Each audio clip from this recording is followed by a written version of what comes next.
sometimes communicating say you cannot okay, but if you look at your communicators, consistency and truthfulness to the good people of Ghana, no, our communication, no, is very simple for us. But before I met TSM Crampon, you see, there are certain statements nipa who make you more. He but you who calls for equity must come with clean hands. No, I ditum say nua Razak asema kan wan kani na oman ye wo mra meboa di say okokan na wan kan yi na say woni mra no ekodi a ye de den yakɔhye aban a obi betena ha aka say aban ni need adi papa bi ayenti no or spending more energy on bibi ti say near Razak ayeno. So if it is so and judging by near Yemete say then we then ask. So it means that at the time na NDC are buying Ekoche Kennedy Japan, any treasoning charges here then a ton so now buying anything important doing. Right. Okay. Only anything important doing. That is the yardstick I had measure. Okay. What do I say? At the time now, Ghana for demonstrated legitimately, and the call came from the presidency to the IGP who was on the ground at that time. You know, Ayako Ghana for prepare now by anything important doing at the presidency there. You see, we must be very careful. Okay. When we are making certain comments. Nkabo yensa ka chese wudru bremaya abonsanya ni muwa brantu kwa bi ewuda ho ekobese nansanie tie besa posifo wokronom kontuma ana UGC se muntu wana mo emfa emaye na sabi obi ewu bese nansa no oda baby fa akode yade a eya tete ha adwen pa enti aposifo a moti yenka seso amio se kronom se UGC o yesremo anan kontuma muntu wana mo emfa emaye pa yedamasi mira yentio Eduanaba EP domestic debt exchange program. Let me say aban shas here wontwi bi ebae ema ebinum say yenti ase especially with the individual bond holders. Yeah. Say on the Friday 10 February 2023 na however Abraham government and I say the ministry they made it categorically clear say individual bond holders so the decision to join or not to join no voluntary. Yeah, you can decide to join, you can decide not to join. I know the one kasa where okay benemum ebeye dia anka yenyina pesenka obi anye den enjoying anka ade no sene yesi peno na enko tortins but then omwa at the end of the close of the day no ebinumu enya kukudru ejoine ye omodwane ye nso so no aban no ebo omo abaso na one more for some reasons best known to them which every normal human being I was respected because obine secret their own team be found better apaso they decided not to join no aban no ased say omo assurance because Kobane say obi it shouldn't be the basis and I said the yardstick for which abano for some reasons would decide to or they never be because obey bibi say emfata. So in any normal society and I say society be yeji yehudino in fairness to the people no I will say abano emmo the assurance say one join no emane nya mu adwene mu kese so okay say ya ndwene ade no ya close and you know what will be the fate going forward. I don't know, as a responsible government, there's a press release from the Ministry of Finance ye assure mo say one mu sika eda ho ene omo interest a ewo so se Nyankopon ye ya dom na se eduru emra ewo se omo gi omo sika one mu coupons omo maturity ni ade nyina no ye bediri nyina ebema omo se ne ese efata. I think that is a very good assurance from government, and I think and I say obema omo is very skeptical kakra as to the fate of omusika ene ni aka no, they to bring it to rest na obia akuma atoni yem na edrumre no so a no omo tumirika akojina ato santene age on musika. It is a very good call. Do share a choir a fast so ne picketing and arrangements, questioning people, and it's good. Bibia ubekumbia no, I was said that is also part of democracy. I was so be a lazy objection or be a pia echo benkwana senifa. I always say me former communication director of Ashanti region, Dr. Akusichi Ekana Sembi was see a babia ye nyina ya adwene beko benkro na kyese obi we mu na adwene enye dwuma senka aban ebeka ye na Ghana fo nyina na yesom yodium ebia nanka atwen because ohwe said ye resistance ne ba ye na ye twen Ministry of Finance esere ne abasa twen we kwa ha ma noma bi ededi eno ne ye one esanso ma noma bi ananka ebia ye toto ne ya antuni ye no ya toto ama bibia ye kama ema bibia so a obedwan ne na adwene mu aye ne fine say okay going forward no say ne na amanfo etunwura ene anwa egu ye yinimu no, it is not so we are ready and willing to join. Na bi mususu say no, even though you explaining actually the be yenso ye hwade ne pa dia na say ye be kon sanso dia enya dia yenso ye plans in the near future no ebe boaye, and the law says it's voluntary, it's not forced.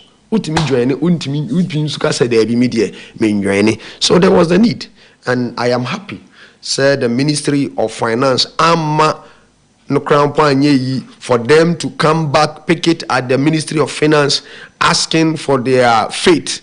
No, it is now clear. Say all well and good, no, their monies, both the principal and then the profit, no, are safe and they are in safe hands, waiting for the date and time. I will say omoko na onomo ekoje. That is why, that is governance, that is why democracy eya dia e was say nyina yeso so na ye gigino tata na ye hu say without democracy ebia nkai na ye wo under a colonial under a military junta, nobody will even consult you. A decision has been taken by the junta, by the chairman of the junta, and it is binding on every citizen. No. That is why Mecca say Obibia the democracy, even though it is not absolute, it is not how we want it, but then it is quite better. And until Obia to me be no beat me up, konya bia utimi kana adwene, and it is acceptable and allowed in the democracy that we are enjoying. And to do an media, one thing I will say, and they say na ye adwene and I say na enya dia na ye pese oman be duru bibia eduru. It is quite painful that we have gotten to this level. But we are where we are because of external factors which are beyond our control. And those factors, unless you want to be mischievous of an answer, you are trying to be intellectually dishonest. I say, oh, there be a boapayo, and I say a obi ashena idea shena junumuse or mine timam for wine okay. Knowing the president, I campaigned and voted for on 2 occasions. Okay. On several occasions, because I campaigned for him in 2008. We lost. In 2012, we lost. In 2016, I campaigned and voted all over these years because of the trust I have in him, you know, and knowing will be our upper fans, you know, because only I do not quite a bo mpunumpu. Now say, o can follow BB edify BB to say it's first free SHS, no. Now, OTS any or Serena or your Nipebia, and he's not a type that wants Ghanaians to be in a very tight angle, suffocating the good people of Ghana. And you see for only abani again say government physical commitment, you know, say. Absolutely, absolutely. Because maybe point I mean making is I don't want to say Ghanaians say that say the amount for this show margin say abai bia on I don't want them to believe in that thing. Okay. What am I say? Because ebia already I don't voluntary ka buy no bit me opa and drain obe jail. Don't drain. But the repercussions, because who read the debt exchange program, no could do baby, who read the whole concept now. We are reading it, not Ghana, who read the entire when it gets to that point now. So one you can forfeit. Okay. Your principal, no profit in you. Okay. But thank God, the government of the day, even when you have not joined, ultimately still assures you and tells you, oh no, it's voluntary and you will not be a victim of what circumstances. We only wanted you to be a citizen that is ready to share the burden. But if you have opted that I will not do it, I am not ready. The crimes of a father cannot be visited on a child. That is your explanation of refusing to join. Your crime as the managers of the economy cannot be visited on me as an individual, and so I don't have a problem. But don't forget, what we are in today is not deliberate. It's not that we want to put you in this problem. But it is situation beyond us. But nonetheless, your money, your principal, and your profit are quite safe, awaiting the maturity date. Okay, Mira Abdul Wahab, no what in the Canada. I mean, Cosita said you na akra also intin. Mira. That's before I because no I chair what here for. Chair your own good self, Rashid, and I mean I will have. Chair in this for my Gibraltar program. Okay. Me am a constituency chairman Nuruddin Harun. And me Razak Mosquito. Kwampa Avoria. Okay. Fantastic guy, one great guy. Chan baby will be Mina. This issue about debt exchange program and for once, Wahab has admitted say a very difficult time to communicate for the MPP or government at large because situation at hand. The situation when you mismanage the economy to an extent, economy no, and now, through your own negligence, recklessness, and carelessness, this is how, this is the kind of difficulties how the communicators were supporters betum. But for them to admit, say a very difficult time no campono, it's a good thing. Say. Very hard time to communicate for the government because of the goings on in this country, and those goings ons are occasion courtesy Nana Akufo-Addo Nana Aban, which the economic management team is led by no less a person than the book Economics, who doesn't know any practicality of economics. And Dr. Mahmoud Baumia. And then the economy na crash. What is debt exchange? The debt exchange program now more, you know, DDEP, no, domestic debt exchange program, no. Ne tofa boni na ne say, abane say, wa mismanage economy, no. Okay. Wa say niema.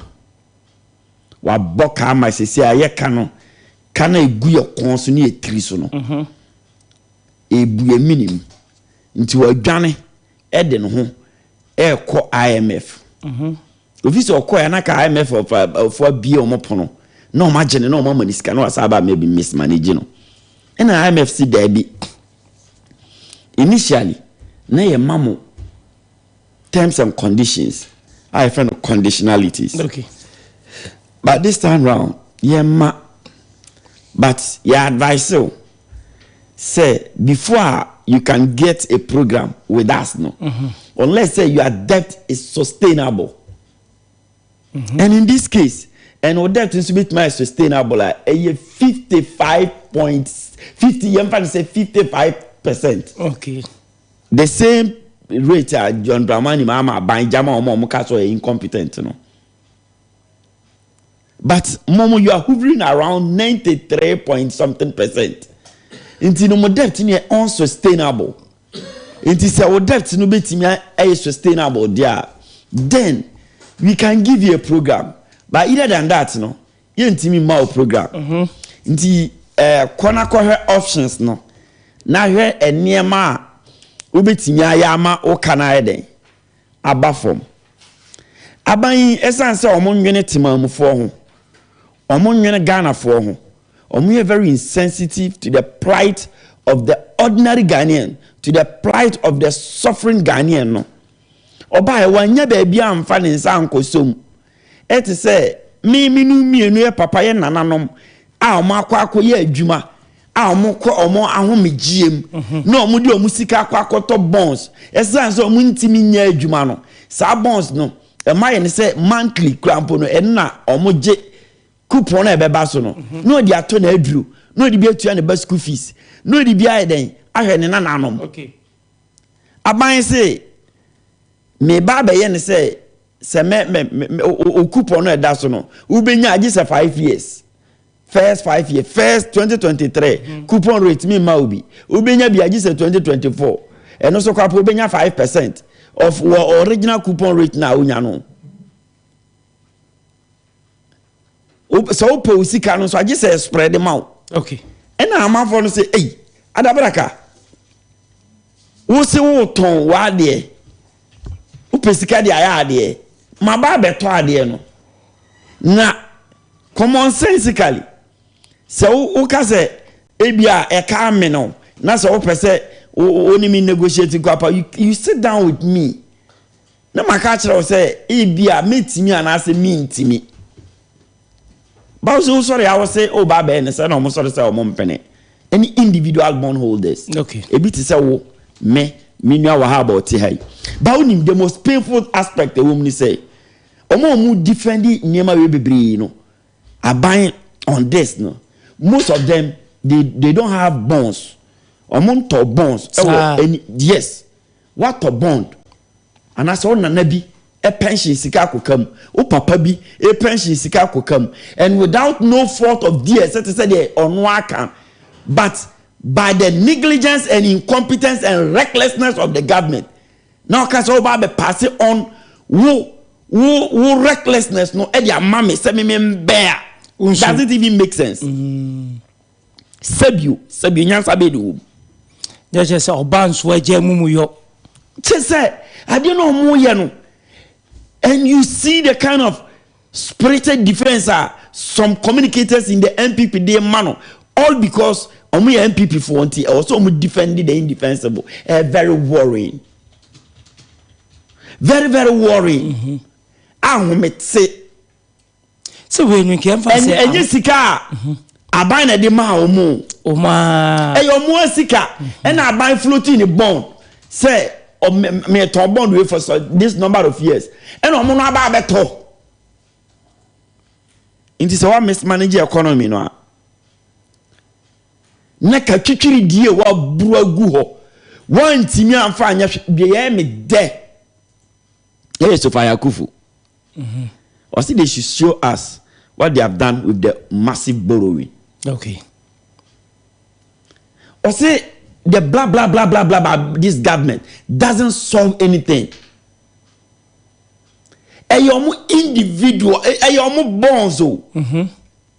They can choose to be part of the program or not. And many can say, you say, okay, so you are born can be forfeited. It's never true. Only the reason why they are still picketing. Almost the government say a voluntary. And almost say no. We know you. One cannot correct. We not correct for. Because for 3 times in this year, what's really in the payment of coupon rates? And the amount for. So how sure are we? Say, we say volunteer in Concorda, Yan Jania, Ubiche is Kanamai. Yajakoda, I did bet no year. Until almost say, dear Ubayeni, Chre, a memo, and I say a letter, Nakacha almost say, you have been exempted, yeah, you are free, and no any bemo and what so some power you are free. And as for the spreadsheet, a pretty big spreadsheet, then they say, oh, more yeah, DDEP programming now, what goes into the program? Faber count, filing now better. Now you ready and check, now you say individual bondholders, any pensioners, for sika, no, and can one I say, can government say on farmer. My man say, if not arrogance. Say nye jay a hand time akaka bensam any bon sadi we ekoso yin enye mi na me kan we family field o e ya busuan tokwa mami neka o say nye jay akaka bensam a hand time bon ya kire memo amount say what's the letter amount say what say ye free. We don't want that terms now. You see, no, we say voluntary. Opa now join. Opa on joining. No. So we just write a letter. Chere letter keke. If I bre obia say ampa fabeto. Na IMF now no mu dealing who say ampa pensioners ne individual bondholders enka. But to person yen a small screen. O de be adanko da way. Catch them say voluntary. You better come into details now. Now I'm home. And this government, they have a pension of lying from the presidency to the lowest person. A tro, a kushi, a your mom ade, my fan say, or my crane ajankwa. Okay, sir, President Akufo-Addo Bekachire said, we won't go to the IMF. We are capable of managing our own economy. We won't go to the IMF today. The same thing minister no bekan finance minister. The same thing so now your friend is saying deputy minister of finance John Kuma. 1 week pepe no more run here to the IMF. They say this thing and that's another thing. Atrofo no. You say by their fruit you shall know them. There is going to be a haircut. And if care is not taken, it's going to be a sakura. President, say there is not going to be any haircut today nor tomorrow. And they should disregard the message now at force in the bar. No? And so, sir, President, ya, Ochaturo say, any the vice president, any the minister of finance, any new, Omuchatro say, Eba Bekachra will say, yeah, you are free. Na ya chere letter about say individual bondholders, any pensioners, yeah, you are free. Into a voluntary panel joining. And almost say, before settlement date now, on the 13th was saying, me date, you know. Before that day, never ban. Bray the spreadsheet. Chere na we are say on record. Because we can say voluntary. Open our journal, you have not said anything. And woman, she has won my respect. Because we need Obi Ono Akufo-Addo paternal side. What was a near man? What did you Akufo-Addo about 10 million? And she's living lavishly. 10 million. But what was I doing? What was a chrono or my and I plunge into this kind of mess. It wants to say chrono same way so. What's he saying?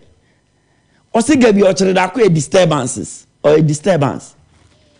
He's not ready for such people. He can call her paranoid. She doesn't care.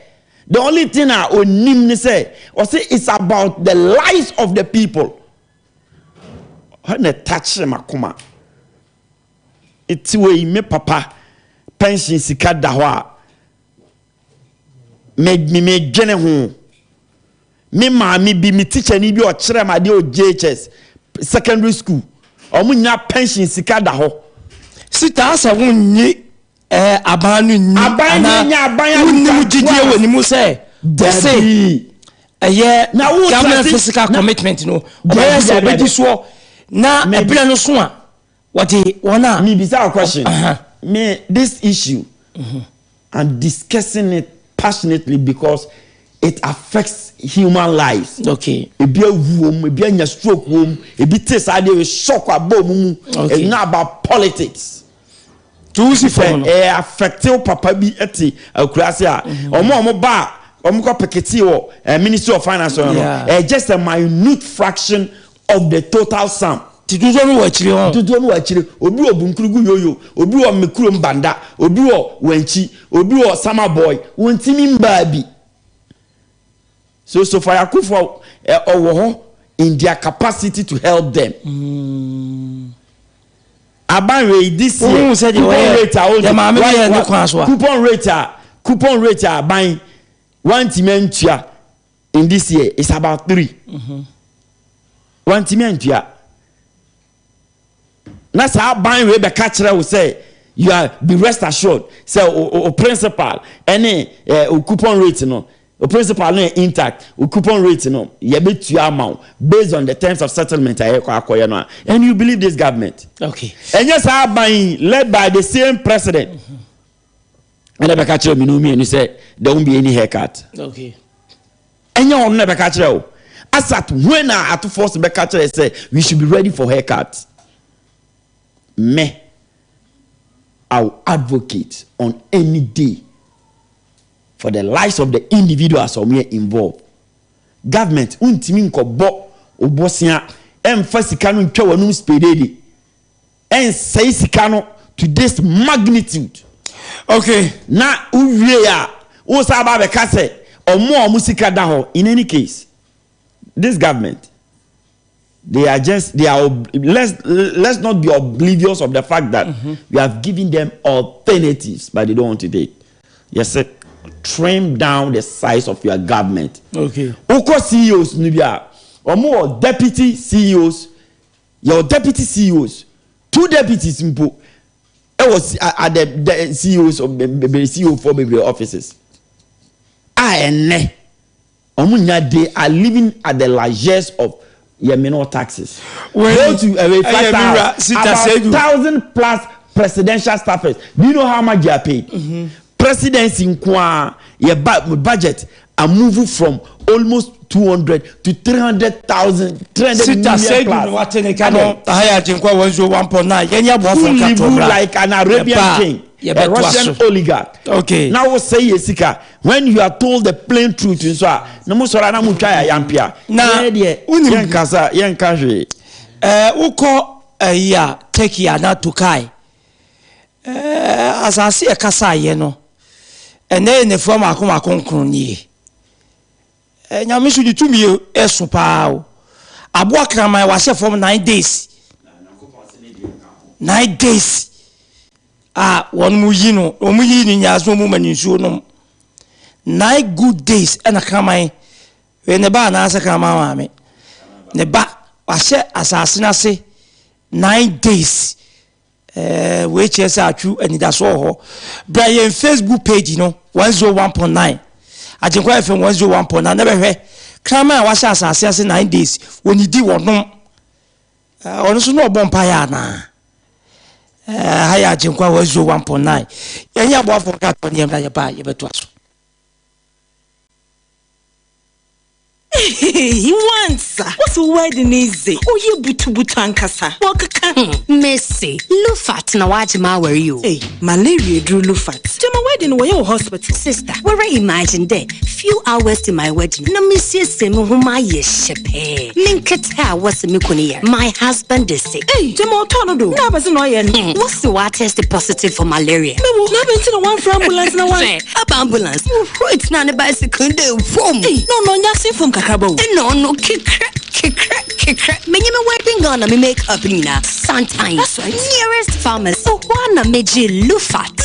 Entrance pharmaceuticals for one malaria druna. Inyo. No ye na. Wanter. Mukuno china nenadi. A brantepa. No kuniso. No pona waka that you may kiss the bride. If you want to show day. No, donna. Man, no, you don't know. Indeed, woman malaria and cold to them. Lufat. A malaria drop test for malaria before treatment. FDA. Ashesa a dead in Kratway Ajatum say a ye. Abi national lande afeya beja cash na bega afina madwuma no be ko swankasa bema na wo inflation achini pa botom se potos no anyway ni age saaro ade we lo to bi ana masa choko ya uhia sisia ne Abi national unia abi dien ani eye Abi national sikakrabia fofo a wode oboso obia hwe wo mo won hyehyeye papa ebeso wo ha nyina no na botre wo boni ahohare a wode ye adwuma no masa wani beji keke enti even me wo Abi national for you omo we dum kejeti ahia woni ajakum dan na di ntwani mu chale na odi mirika kwa he only me how do you know my problem enti ko Abi national kwabata bi e ben wonne na hunu sikakrabia mu sompa se wo nsembise bi a frɛyensesi a e wo 0322 002 922 Abi national basum giesafo a e wo sikakra mu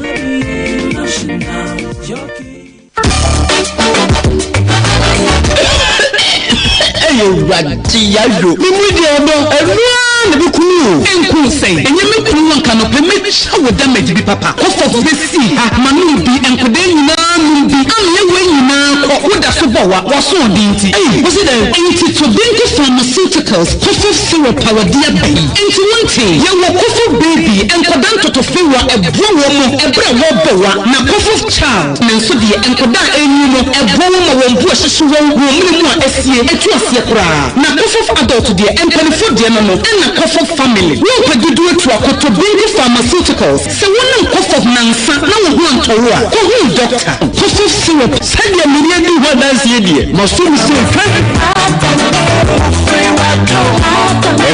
Ese jidin kwa chimu aja tumseye anti pharmacist me fiefo nyina tipa wom na nsonson ye wom kakra ne se me yiri tipa ye no kata ne hwene nyina asisi me ba no nso honamre waye se boho na me die asmani tutu agufom e de asoro ben bia be ja me so a edwame ga na wonhwe me fie de hodi no na me yiri nso fie de eyedutwam nti we se emfiri fie wudi emfiri baabi ade a na ni aduro bai David ora tipa ye de wabadwuma mu se pharmacist no me hu bia enti to boase o wife tipa ye na ase kata aka ho good eno obehia entramodi ana woso baneti pa ye nso amana ye mbre okay eno obehia entramol ankasa ana wodi no nso wo se edwa ga all right that is tension headache or migraine okay wo obehia entramol plus with the na no fiefo nom no se de matrama wo no pepepe Entramol D ni Entramol plus no enyagro etuti pa yasi de kude nti ze ubetna ho na etia pa wo de a ene wa wasa wo abia hwɛ sɛ adwadie nkratu agya tum sɛ yɛ Bema, na de one pound and in Sweden will say. Minyaba, Minkosu saying, acquire contractors binum edemia fasono. Or my from Sikena, a better than Kojamisu. An idea about a construction worker, a Makroba Cope, a MCL construction services. One more bet me a war, Emma Odino, wait me a cynic kama. So what to assassin now Pesavea? I'll bet me a create to assassin nothing. Was saying a wonkata seminar mawa, a MCL. A Biano was dining that now per plumber so bet me I won't use some more toilets. Ama wa, Nina Fatan MCL, a afa kitchen no ye be sisi ne kama de ama electrical works ne nyina ye jemu e de ama MCell afa MCell construction be san ahwe wonu a omodan ensuo ama hu adwiridwiri ne nyina nso e de ama mo e bia na nkrankra anase hotel edumako ahodo a mo pese wonu mo ye renovation mamo no akonya wo hosa e dan no fina hyase kosi na wie ye de e MCell construction services and wasa wo de dan won ekua wo kasa asem we say atwe me de na twe se obudi ni krampa we de atwe mo me kira kwan hwehwe we kira kwan waso ye kase no e wo Wuniba na nanom school junction e wo nkan kwan so sanso e na abehu won Takrade Cape Coast Kumase Accra La Paz Akoteman e na fei achem akroso obetimi ni won edi nkomo e wo 0244843480 e na fei 0541578297 e na 0202282888 MCell Construction, we build your dream into reality.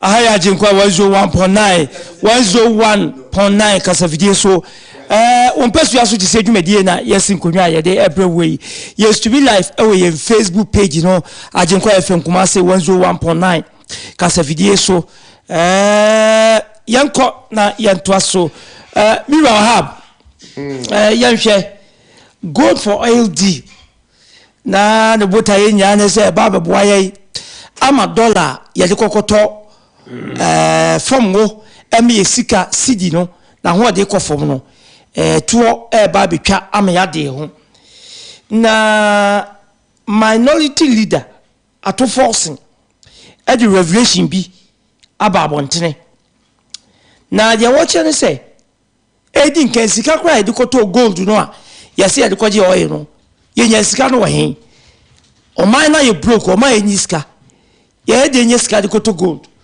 wase Bank of Ghana efenkuntu na sekwan bi so ene koko twa sika be se 50 billion Ghana cedis e de begu mu a wonya akwanya de to gold no de ma mineral one commission for ema wono mo edikoto eye gold no na sema wa woka no emunye du pa without parliamentary approval ena Bank of Ghana esniki ye ekutwa sesike e de ebai akra yintiu no edu ko edu na ba me ko but let me make this thing clear. Now, Obia and you are in the first place. Say Abain, Eka say Minkwaha. Okay, Minyawi. Na say Echiri or Sankoho, and I say, oh yes, Adiano. Say Entra. No government in this country. Okay, say before I ever call IMF under John Dramani Mahama. Dr. Mahmoud Baumia organizing lectures. Said we'll go to IMF. Yeah. We will go. And the government of the day release you communicators. Babies with sharp teeth. And that was what necessitated at the time I didn't have a memo. Our call Senchi consensus. Frey. Dr. Baumia, any the NTPPTS, because we already saw it coming. We told you, you deny us. You refused to agree. You went to IMF. Now, we were in this country. Tamana dum so many. Okay. I, President Krampo Bedani, the PRO for Greco, ECG, VRA, are all timelines. To the extent our President Abedani. I promise not to what? Not to promise. Because none in crow for the feeder a man. But you see, we were in this country, Tamana dum so many years. They were running on radio. Okay, so time no say yes, ship B, aquatic pipe B, gas pipe, West African gas pipeline B, and then they were busy defending when Ghanaians were dying. At that same material movement, no, now His Excellency the Vice President was telling over the bar.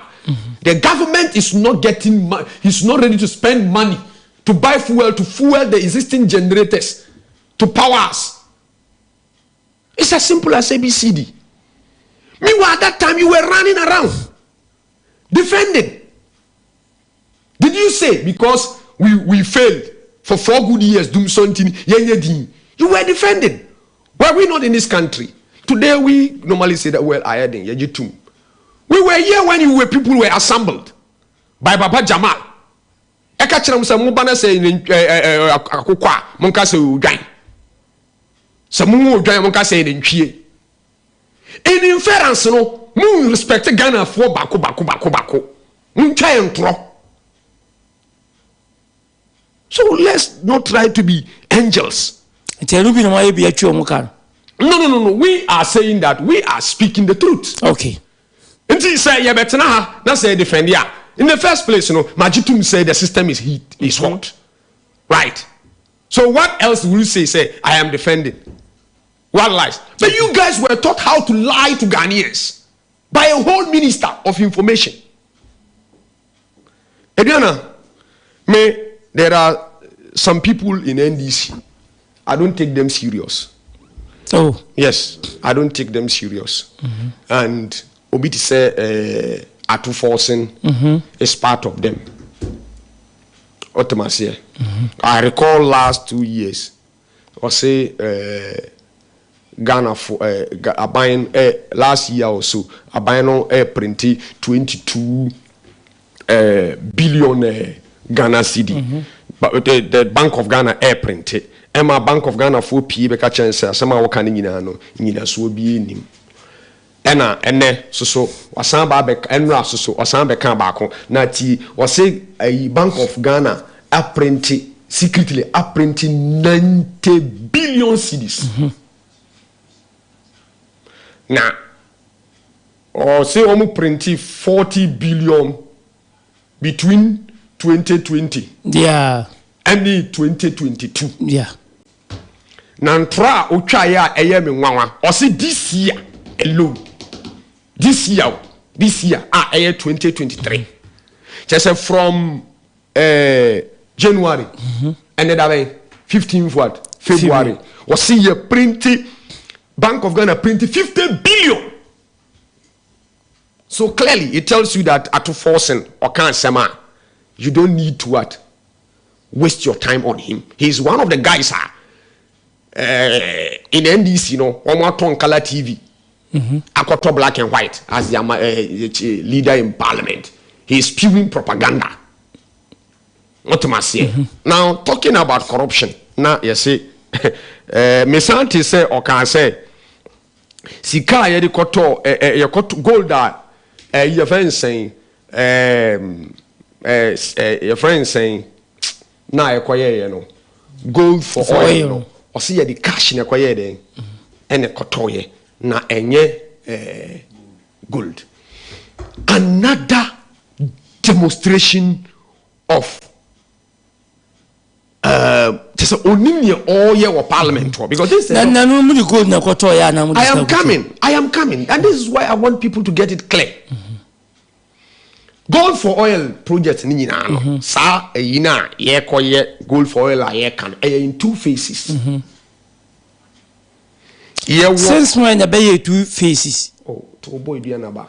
Because initially I didn't no ye ante. Ghana for the one wine nim say 2 phases. The any yen say ye the gold e kwakwaje oil. Now say ye catch us gold for oil to bone enchirichiru. You get to know it better. Samum. Kana ni edurumri bia mo roche. Okay. Eye wo butter channel. Butter channel. Okay. And no, a gold for oil. Ghana a Bank of Ghana better gold no or the seed in a better. No, the akoguni gold account. Okay. Na no wa ye ton ye by oil a yina ye no no. Now woko be account. And only see a gold account woko be. And you know gold oil no nsem hia na Bank of Ghana e the voucher no e PS kan dey ahye account no mu. Okay. And opia the dollar equivalent of the gold no metal no they are share wo account small. Okay. Now was why a shipment na ma oil na gold na den aba. And na your second one gold your friend saying the brokers channel. Okay. The brokers channel no. No why wo to no. What am I saying? Why we my oil no? Oh, you are not ready for gold. That is a broker now by the intermediary. No. We no on pay. They say no. Gold na ye dey akọ edwaman so no. Yeah. Ye ton. Nti ye ton wia ye gidi a. Ye gi sika. Cash. Wo no nyere di so be gi gold. Eti am ka se ho no. Channel no be fa broker no so. Nti sika no ye di dollar no na be den. E na di be ma. Agreed. And so no. Yam mau. Yam first say this fiscal say never be there ebe ma and also another account the same Bank of Ghana any boast for a vulture na ade na sika na abegu wo account mu na won so ship fan won dey ade e dey amaye na bia na ba e ma nwure mfi the whole idea ne say omo koto fan wo e ba no omo change sika dollar ne bebre e wa ha beboa sir and ye kwa akoto gold into the lands from the licensing gold companies ni nyina no ye toto no ye di yankasa ye sika seed ni na eden e na ede to nti ye move no e de ko abochiman mu a na yakoto in dollars. I hope so. Opati Matthias nti ye koto in dollars na say back home no yen change dollar we fie until en stretch your dollar account bia we fie. So we are there in ton dollar mu e wo mo anka some rate mu na e dey so there's nothing at home until no say o ti say ye ka che o say yakọ na we no ya di sika na ye dey and we have used one of the legs which is what the brokers channel mama ti ase obey dem me person channel say adi ebra saasem we ebubo ban sanchechemi a wode mai ma fa magana fu say ye wade no in two phase one baba dedika ne direct barter system and the second one here broker deal wo kan wasemi ya Ghana for dudu no animo ye beto ya dwuma ye that is why when Adene Basana, the first thing we need to do is say document how it is. What am I saying? But even if we say that gold for oil, no, I believe say every communicator be when you are hama what you say. Yeah, the gold no micro the na first crop but I mean and say gold for oil no. Yeah, the gold no kwakotong me just scan the iden. If you recall, I made those arguments here. Yeah, the gold no, yeah better gold no in CD. Na di akọ aburuchire ni akoton ni agisika no na di akoto oil no what am I say then later on I got to know that no they are in two folks e betima ba se ni obema oil no onye ready so obeji gold je wo say man sika and also so ya provision say they be faso na sika na be den abedi ni nsem and as nipa korona ye kwakwaji gold ye kwaji oil no no ono so nipa ono so ope metal na ye the metal no ni aye ni atena se ni calculate wi a na ye pia nya sa abre kropo bi ni mu kropo nim se ye wo gold account okay what am I say ana so bitimi be a gold account enti ni ye be you see a gold account in the tia enti e bia na ba se o ti se ato forcing aka say ye di sika ene koto ya it demonstrates how empty he is and answer how your friend is saying mischievous and answer propagandist he is because as a senior economist okura doctorate he should know this he should know na nyame nwanwa if to force say one tia say nyame nwanwa because we were in this country enyina enim say wo be pini your friend is saying keno ofori ata meboa at the committee joint committee level meboa only only to be educated by Ken Ofori-Atta. Only to even give Ken Ofori-Atta the lean way to go. Free. Now that was where Yenny Mubi Bete account be Kurampo. And when people were running around, Osabusa to force and say, Sikana no Kochiama, Sikana no what they call Brazil, no. It boils down to that account, no. The third account that Atuforcing pretended that it doesn't exist. Only to be educated by or no. And so I am not surprised. Do you see from no? Yeah, far to force and some say mischievous. No, this is pure propaganda. Okay.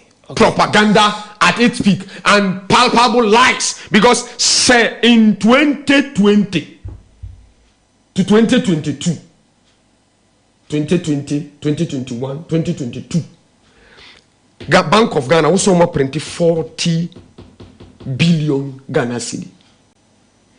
In less than 2 months in 2023, Wosik Bank of Ghana a printed 50 billion. How on earth? It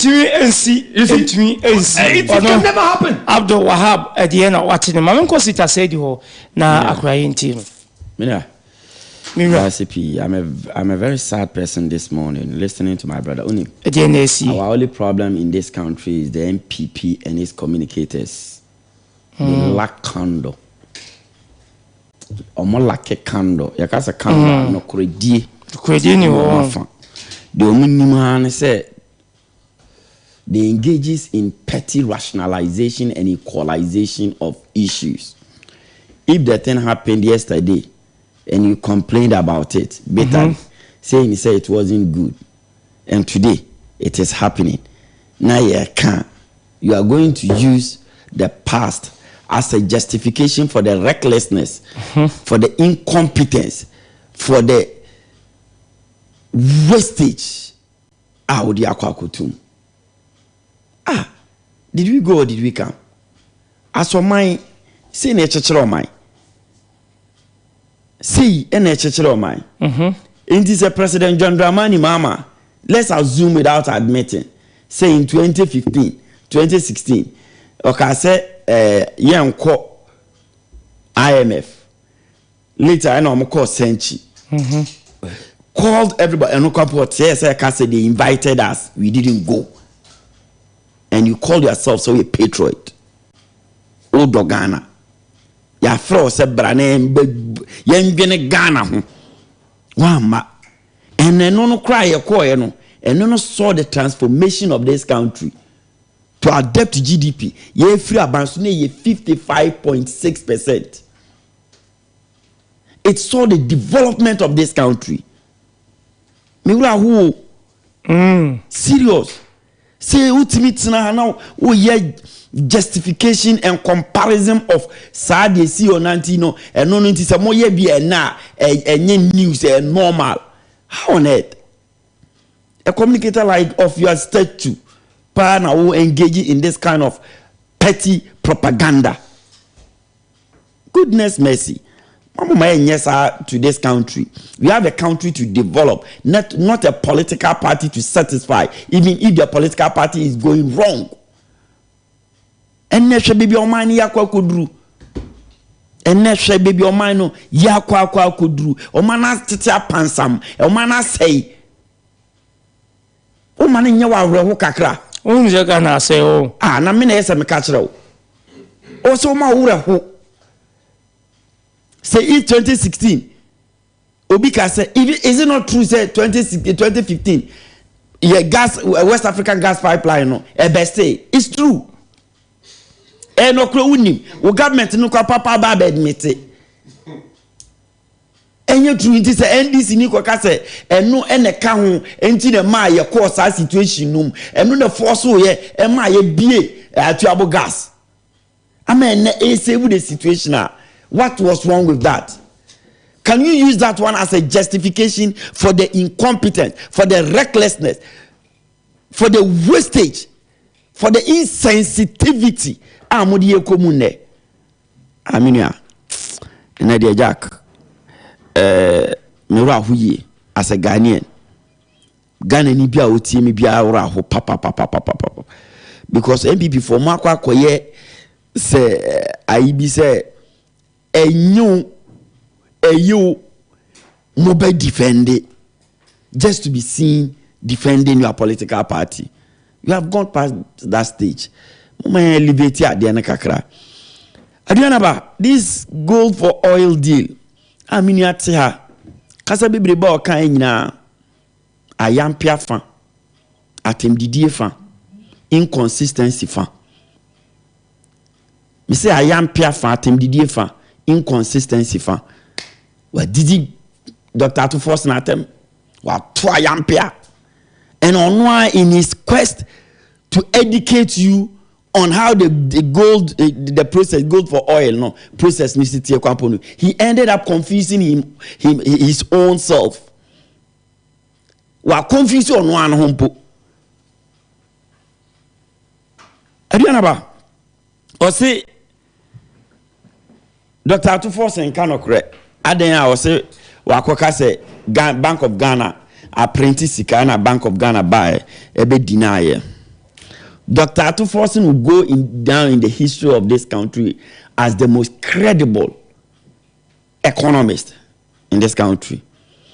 I don't know about Kai last year 2023. Dr. Atuforsen at the crater about say Bank of Ghana apprentice car. You better not the case in Israel. They denied it. Defended the Bank of Ghana. Bank of Ghana, the statement become by saying you're not correct. Just last week, Bank of Ghana, the statement about admitting the printing of that money. Okay. So, make us say inconsistency now. Say there, minia wab tina hekai. Ene the Bank of Ghana can then. Ene omasamba. Ababe admitted say they printed money worth 49.9 billion Ghana cedis. Way above the standard a year was say come the bo amai or my bosia based on the projected revenue last year 70 billion. It is a Osha or Bank of Ghana Act amended Act 2018 no they should have lended them 5% of the previous revenue abanya akebe 3 billion, but they ended up giving them 49.9 billion. Very criminal, and it can only happen under Akufo-Addo family and friends government. Amambu no ma yensa busuan chempa. Yes, dear see wa amambu remu ebisi da. Ambrosum probably about 5% too. Omamo almost 60%. And you sit here and defend this. Atufos in kai, there are some kai. Musopano. Usopano didi na tem. The Bank of Ghana in its own press release last week admitted say omo prentice kawe Emma Bank of Abano. Which goes against their own acts. It is some can say I am piano or two, no.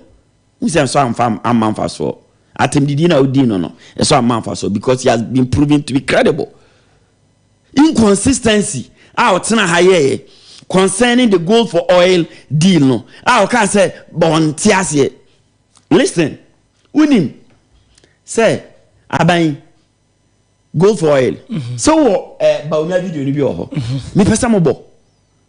Me sidi me time no 2 minutes ama. Ode kasa. Ba mi ase eye butter. Eni na ye ko school. Yetimi yete the word butter no. Yete ase. And the ba mi aka an be say me kan headline no kire. Ati for mutie. Or say government finalizes butter of gold for oil product arrangement via VIP. Vice President Dr. Mahmoud Bawumia. Okasa we no say this deal no purely gold na dey kwa exchange for oil. And amount for bisa and say how feasible is that one? Mini aka so ba be educate wo ho. As someone coming from government side, no, I took my time to listen to him if he can educate me. He ended up confusing you, your listeners, and himself. Bank of Ghana confusing me. One kind of correct, and one confusing me listeners. One kind of correct. Bank of Ghana doesn't deal in gold business. A PMMC. Okay. So he lied. Precious mineral. So he peddled an untruth. Bank of Ghana through PMMC. And they cotton gold, you know. And and Omafa, an intermediary called Alpha Stream. And this is what happened. When Alpha Stream eton gold, you know, na omudi sikano ababa beto Bank of Ghana coffers him. Now sa Alpha Stream no matter omo percentage. Now omudi diakana ba beto Ghana coffers him. Na Ghana enso ene sa Litasco company na omo ye supply ye oil na from Litasco me manu background information to then how is it here man commission educate amount for biom company from Litasco because company no omo they don't accept gold. Okay. And butter and yes something novel something which is a cake come. Because time I buy, you know, it got to a time now amount for the value of a name or day banya. And time of Dr. Mahmoud Bawumia said something which has never happened before. Me say and I'm sorry. Ukusuya economics 101 we be already economics 101 be a catch say barter trade is not something a novelty. Okay. But there be even recently company country be but it came to a time Omoka said they have to abandon it because there a boa company na friend Litasco no because omo accept gold they have to pay Ghana Bank of Ghana have to pay them in cash and sana wanya oil no. So if your friend is saying Dr. Atoforson tells you say cash and the cotton oil now, where is the lie? On the inconsistency. Atoforson is spot on because any gold, you know, Dr. Mahmoud Bawumia in his maiden launch of the gold for oil, no. Okache say, yeah, the gold you kwakoje oil, no. And yes, something happen here. But what is happening now? They say you go and sell the gold. Now the sika kwakoto oil, no. And the price of oil is known in the market, and the price of an ounce of gold. The price of an ounce of gold is known in the world market. So when you sell the gold, ukwakoto oil now, say 20 cedis it's the same 20 cedis. In any case, you need to know fuel price cost. So what happened to the deal? Sometimes when an issue comes, our haste to attack the personalities involved, call them names, just to be seen communicating for our political parties, no. It leaves much to be desired. And yeah, dear Eboa as a communicator. What Dr. Atoforson said, from printing of currencies to the gold, no, say you use sika and they are to gold, no, they are something which is happening.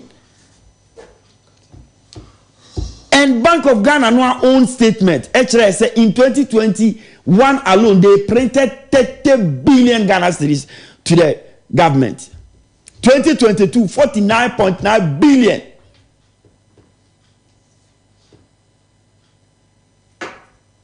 Bank of Ghana no own statement too. But this same thing, when Dr. Atoforson about Timbabe they disagreed with him and insulted him like my brother did here. I didn't attempt to China Yampia in the same thing.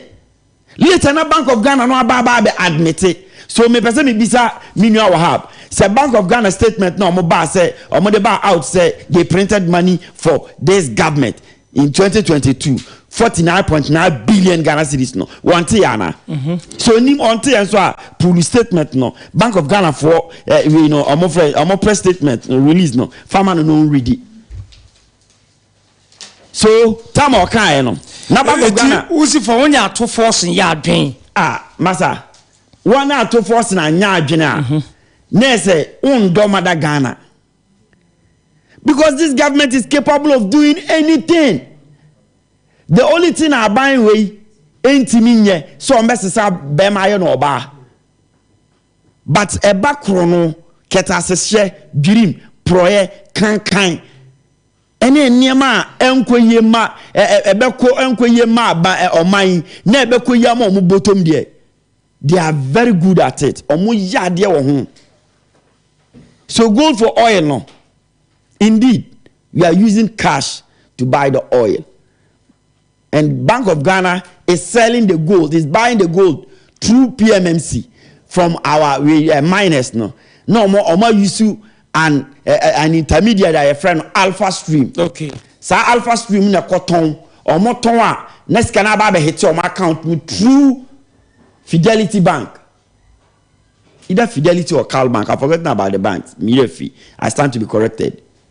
Now, monati on percentage and sign at the account on my transfer my government. So government doesn't use gold in direct exchange for oil. Okay. But government uses cash for the oil.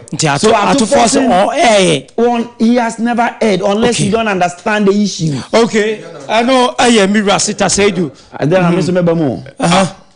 Now, sir, Mamma 1 minute fire. Adriana.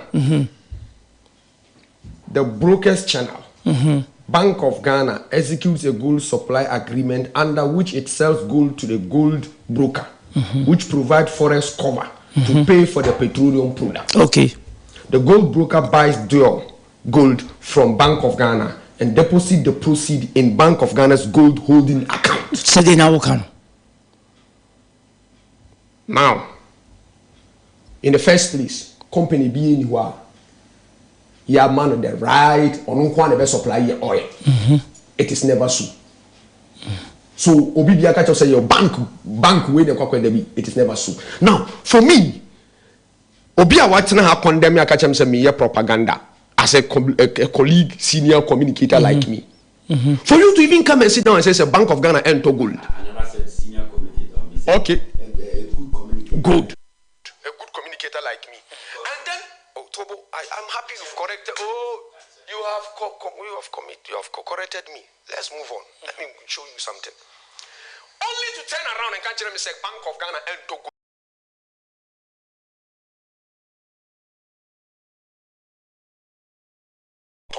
Adriana Bank. Why they talk cuckoo? And your bank. Okay. But your companies are muto cuckoo. But why they shipping cocoa? Okay. Why they do cocoa come out?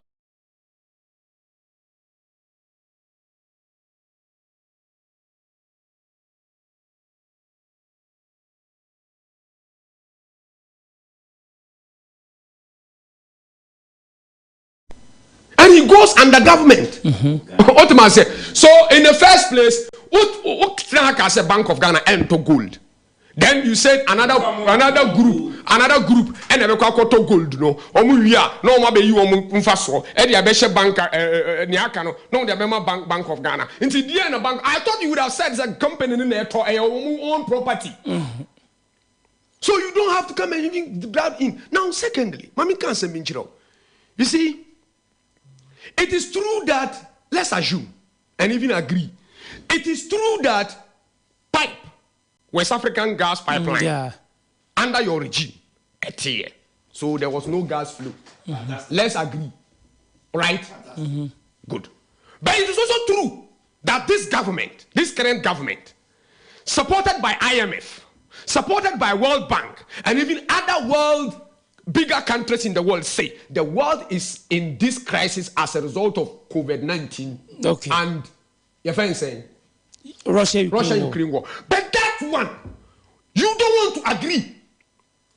If, in fairness, you are trying to be a patriotic, a Ghanaian for that matter, you should have also agreed that yes, Because the same way you want Ghanaians to believe that China for your problem under your government, it affected your government.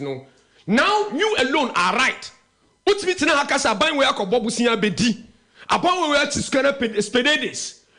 you know that World Bank, IMF, Obibia, we have to say, the world is what in it because of coronavirus and events saying Russia, Ukraine. Now, finally, Adriana, you see, when we come and sit here, I don't claim monopoly of what? Wisdom. Okay. But they say history guide us into what? Future. Okay. Right? Or say, what must I say? Yes, I said it. Because we told Dr. Baumia through a lecture, told you that from where you are driving us to, we will be going to IMF. Emma Buma, Munkola, babies to sharp teeth. Woman and kind of did not. And I'm most one nam Kumasia. And I'm did not. Now, Okacham, my friends, Ombra Senti consider. Adia, worry. Aqualea, make a cham Sankabuma and a drip way, or best survive. No, man, worry. What's the name of said? We cannot revive him again. Okay. Now, sit down. 1 minute. 1 minute. Now, interesting. How my brother wanted to have a rebate. Now, he ended up affirming the American one. Bank of Ghana. Bank of Ghana doesn't trade in gold for oil. And what they do, and they say, Omaimo had the only licensed company, Moto Gold, Ton Gold, bind a PMMC. So Bank of Ghana doesn't have that direct business. I'll be to task for, and I say Alpha Stream. Ideally, I can say, gold no kotoma. They use so they will do so through PMMC. Okay, fantastic. And them sign me then say Minia admitted Sampa West African gas pipeline. I said even if we should agree that it is so. What is different from you admitting that COVID-19? Okay, you have not been fair to me. You have not been fair to me. 1 minute. Why interject? Also, young cat. I didn't need from allow me to have my bike. See from it's the okay, no, yes, and I say, yeah, admit it Sampa.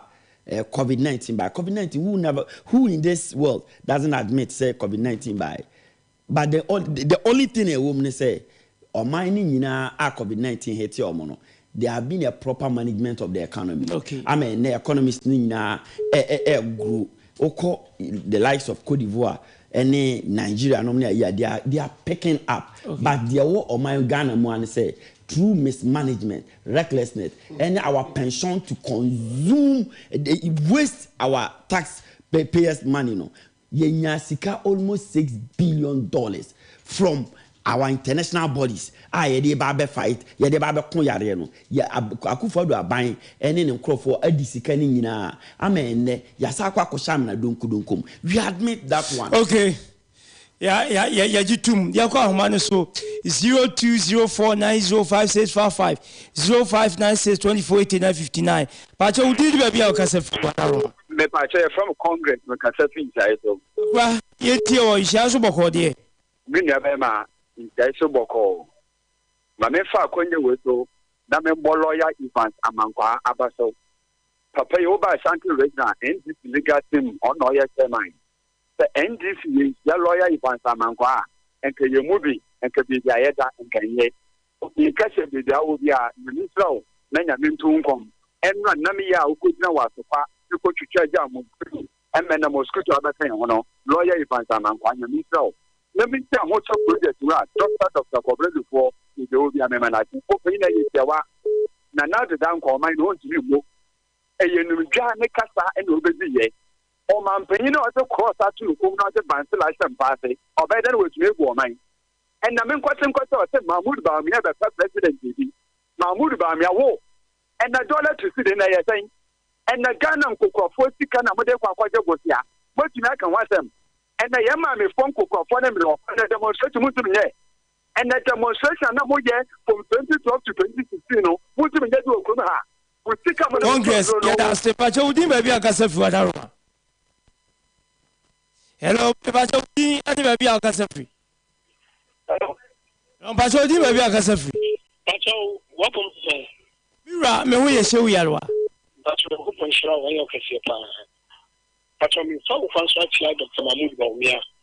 The Machia Eric, Nana Eric, at my temple, National Administration. The Machia, Bear. Pacho, wouldn't be. I say, ended for 77. Say, ye can't among papa. Get them put in a movie to me. You come on, get it to that. I'm trying to say, may we, and I say, may, and I may, and I may. The people who get to make children of first year by saying it, yeah, the patient car. Every say, patient, and we have free education. Then community has said, the piano and community radio, so, yeah, the patient car. Patient can be but I was going to show Papa and some Papa, and this is focus. And this is focus. Yes, empathy, but you are minor, but the part empathy, I am an apostle. For many years, I can end this little Soriano Pa. Obon is some other name as empty prepare, because education. And buy a woman, some capacity, or Sanko, and this is for our here. And a woman did not kick a muscle any year, but a year of the time, and somehow you come home. Oh, yeah, that's it. If I tell you, maybe I can say for Adaroma. When you on when you vote Yanaba, I can jinga. Mira, the Nabedi there. I've got free station to pay. One to pay. I'm in church and modern Coquapia. And one with God is more than majority. Namin the second Messiah. And the Adoyashan and massive shame. Okay, time. I have to form a Tosinua, a Tinkono. Nichichimu and so on. Bible said you are 10 and woman on Yanko Podono, into the Adoyashanama, Mamma Chanapa. Nakaka can say, so should nay, I don't go for and Yaman into Toya and Namso Amani a year domestic debt action ya. Bijidi say, again about Nano now walk around more discuss. The same Bijidi say, Mze Abrua, a yard of Pumako Kiba Biakre. Nansadiana to be ambassador can say, Assemba, that's a gunner. You need whom every enemy dear and I apart ventura. And yet, just a bit of German Panatam near dinner bush after why because of say domestic debt exchange. And yen I can watch them. So when you have to be dear, a yard and you give one as a winning man and company for rich room. Let me do the ocean sabling in Mexico, excessive non cocoa follow or your penia. Would you must send it to which me? It's better than a for basic need, and when you know so better communication or seven of the Winnie Papa so, and over the just for money, I said, I want to bush your papa with the name your mind prayer, and in share papa, Baba, getting them what to yang, so the gun in the Benjamin so far, and this is what Miss Woman gonna move your so for so down. It's so you're gonna need not for now, someone if you not catch yourself, would then not so die. Not just also control your mamma. Oh, yeah, that's a rapper, Jody, maybe I can say for Adaroma. Hello, me va to udi ati babia o kasa free na yanko yenim ya hwe na yanfo foforo e wo ahoma so na yanko yenim. Hello, ba to udi babia kasa free. Hello. No, ba to udi babia kasa free. Me patrament as am good no sintratu. Akra yenti we. Ngara ba wedem no afa. Minchen bankma asanso boate. Minchen Dr. Mahmoud Baumia. And Tamadun Coca and a Don Kuma. When you education minister, I'm saying, domestic debt exchange in Munson, Simia. Again, about now be bought formative justice apostle. Now, again, about who is a mameno or a part of Article 7 joint holder. But already. Mameno or a part of Article 71 holder. For more we give pay now, the whole kind of beer cassette here, Article 71, Article 70. What is that, Mameno, as a citizen of our Samada? Who got pension? 72 million, who got pension, somebody 72 million, couple more. And if the Mamena is you, the bond hold one summon up and a fine sales. when and the same, but yes, one order to know. One consider I must stop from stand. No, man, young and I knew way at the original. Never will be at the you want to my media article 7 to order. It's about when I know the home, maybe you are Mensa. I know the home. Without any. Yes, Mamma, but you did maybe a Casafi Daruma. Oh, yeah, that's cool. But that's if I say my bella scholar. Minya Penny Bramensa. And Shafa, and I'm in trust my wasi. Yanaba. Your family junior Baumia. Manso and talk of this con. Ah, me this con. Anyone abole. His Excellency, the Vice President of the Republic, Dr. Alhaji Mahmoud Baumia. And I tell you, then I can try to mother also upon your education minister. You will say you are teaching. You will don't come to MP and Dr. Sewadonko. Remember, when you are PowerPoint, Miss Minchapa. Na minia necessary basuma na working a one sense and I met was say yetigana has ya yes 10 dey ka say among 4G S gracia enka be ya enka sa S gracia nke ntwam what you say na chief justice former chief justice na wo article 71 e ma ho kwan say month bia osika na woje na we ye adwuma no woje no ai se wako pension no yen san for ses kering na ma enka we obi a ye patriotic na wodwe o ma no pa ya enka yen se uka ebua na osika no ke so ana se yifi okra what you say wo pension pay eda ho na wo kon ho you and ses kan apart pension pay no ye be se tua wo ka tia se obewu eno de won kan won sem my minister were ye ipa no pegana ye said you was fighting Magana for Nadia. Say you won't fight say Ghana is Ghana, Yaniba pensioners now, or any Magana Dimo.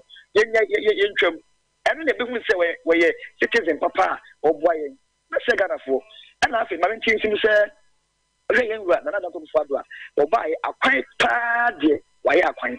We say in the city was something with her. Why you be called Wasia, the quiet, baby, was one chopin, why a bossy quire at Dahua, you never go to show, and it's for by 8 years or 20 years. Name Pono, now a successful line, a fine letter or mamma, Amame, as Papa and Mamma, and why you know, and I may say, prior to the election 2020, no, Obama, so be the catcher and say, Obey your querying now, my and the other say, I'll find a way and why I did, they will manson contact, and man so to be a so my maybe be a come up. Oh, yeah, I say, what about so among my uncle Facebook was so my father chair by Hillis Lassie, and if we go so, and I watch him say, Alan Martin, and the next president, and will say, former Chief Justice, my mayor's fire, Akufo, were born in some. The man papa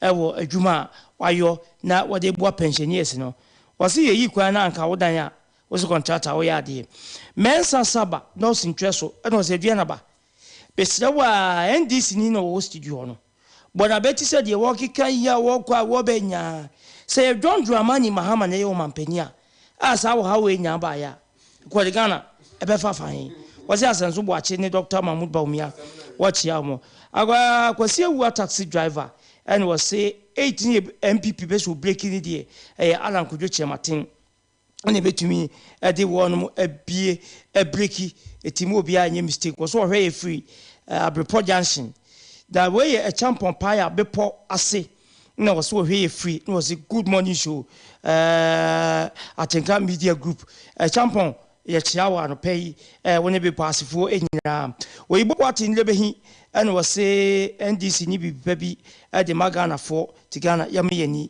and Naho. Could just and puff any chowers was so hey a free a doom a ho and an pay wajibla or ye Jumano now or say tea. My uncle was up now on 1 for adventure a buy a yanking kebi a mamma. Way a bush a bar a misty go soon zungu and was say Ghana for Yami and in a hole. His son said NDC for the one more.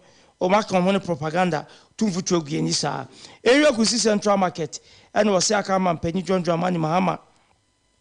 As who say Ghana chese nimdie ni nyansa ni nya ne nchane wo se ni wono a wa waka bia woni bi woni na NDC for and was say won mu ni bi pa bia de emayen we aye mama G ka soa and was economy no be bounce back the aka aye abotre ai benya dia ba we ni aboni chidom na ugusu a o process no ma ebe pa we ye shipman atonsu and was say wadanyame ase se Razak Kwampa Avolia court amani bail ono so dia ode abano no we ye tete sunyane na ode efra ode abano se kakaka economy no ebe pick up eti yemo empire we ayo manfo adwenche sita Ghana for akasa akra ye ko de na agijaye de be ka kire atiefo no se do ma se o ma kan ho ma ye program na ye fe o mo nka ho program no ne fe no etosini ti ye no mo na ye program no se ye chia na o ma tene ye tene so na o ma ye hu se hanso ye tene na omo send a message omo ka se ma me na anya ade no sa ma hu se o MPP ni one thing a woman say he doesn't understand the pain amount for kum and asaka what say amount for yaw ase so do sika akwa top bond a buy bond na a buy a mismanage economy no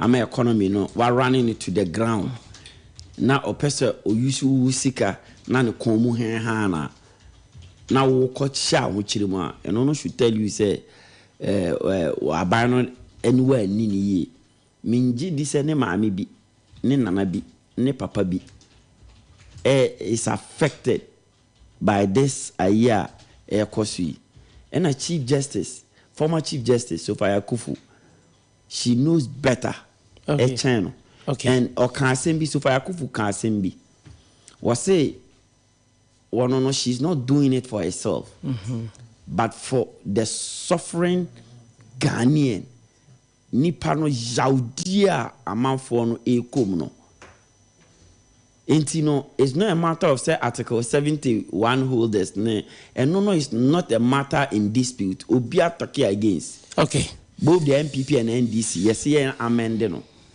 and the woman says something yes Mami am pulling out. I think I'll be. Very simple. Oh yeah, or can be. Amount for say insults are the weapons of pain-brained people. Okay. This was a direct response to the attacks given her by no less a person than Gabi Ochereda. Where ye Rasita said ye dan ntieso kopiem ewo Christy Beauty Parol no wo Brema West asho obi ho a won so abiem pa ama manfo etie eye ba mi Rasita said yenko wo wie Bira Wahab Akra Ediana em say ye wie na ne tie nie ye pese Ghana fo nyina nyintum se aban wei ena normal ayedin no aban no agitum eye nhihye se ne ebe ya timamfo ho be den ebe hinhan ho na se nsema ye pese obia enti ase ne se NDC fo e ka kire mu se aban we entim ontim just aban bia se ni timo de we tema asema ye kan se emre a ayedin krampo bohye a aban yi ahye abra na ye ne mu eko ebontoa no ye di togusu ayeden ye okay otomase even ye call IMF krampo na mu dudu na asu amusu an say there will be an embargo on employment and other things no enye no na ye den okay ye tini sesi nti ye besere Ghana for say the ya omode mpaibo eta ye chi no mra na ade no mu aye den krampo am say abre de mi hu say ade no ya yia no otomase nti Ghana for san fam mpaibo no nye den entechiri na asama ye pesa Ghana for mbusa NDC for ne se so mo ba e na ban we ni board e busa asem ba ko na no ade Professor Jampo yeah I say one on TNDC for say and now mbeka negative almost so for solution papa bia nye dey Mira Abdul Wahab ye kono mefa akonya we so na machia chairman ordin ho kwaku apia okay bibia chairman wo bia na chia no na machia the Kuka family okay so ne jumaden a ye den ye bo of course say me can last week me catch na me say me refie me nga say Victor ne chairman say on ko abruchiri na on itri ayeye pa the bomb say Mira Abdul Wahab ya kan fia say no musume didi peche na e wo mu na musume didi peche na o da bi na say banisa wo industrial machine Mira na chairman etime industrial machine enko dabi wo kas ma yeso me kasabi abusia yadi dwedi da siwa na ma men problema west na yenya ntie se Christy Beauty Paro won mo biempa hye obi ho won mu tie mo nyusuei wo ma wiase nyina etie nti ya na won ma se ne mo won abaso Christy's Beauty Paro wo brema west hye obi won mu etie ye na ma wie ni sa no awalegie bi bekoso Open Door Assemblies of God Brema West wa weye agbeko kwabena na wakose yankia ene braso so nya no kani no waba eti agbeko kwabena ene alistiwa nyankopon ya adom a ye kan won mabom se woyele ene ekun eye 19 February ya ye wom ye ho ena dwebedien because Open Door Assemblies of God asafono emu enunti mu amunim alistiwa macro brene breman mu nyina no breso a monko kota agbaku kwabra ene tiwa Alice echi Open Door Assemblies of God asafono emu na bibia enye fan na birthday enkrato yi every year yewra Kennedy kwakwantwi wose ne eye ne ba ye fra no se ohene ba Kofi Asante entwi wanya afi ba kwa kanyi fi ho okọ school ye cozy case school ni pe ni o cozy case ewo asotwe ewo no okọ school wose nyankompon wonka ho omo ho ban udwumedie nyina mu nyi ne beye panyipa we free obofo Michael na obofo se ene eye Miller wawoda we national porter na wote swami obofo Michael se de wuye bia Miller enye yie emfa emaw ene a wanya afi ba kwen wanya mi wonkunkura wa na wonfa wonko boshe asase no eso na bibia enye fine wose ndisi amekunu mu ena wosom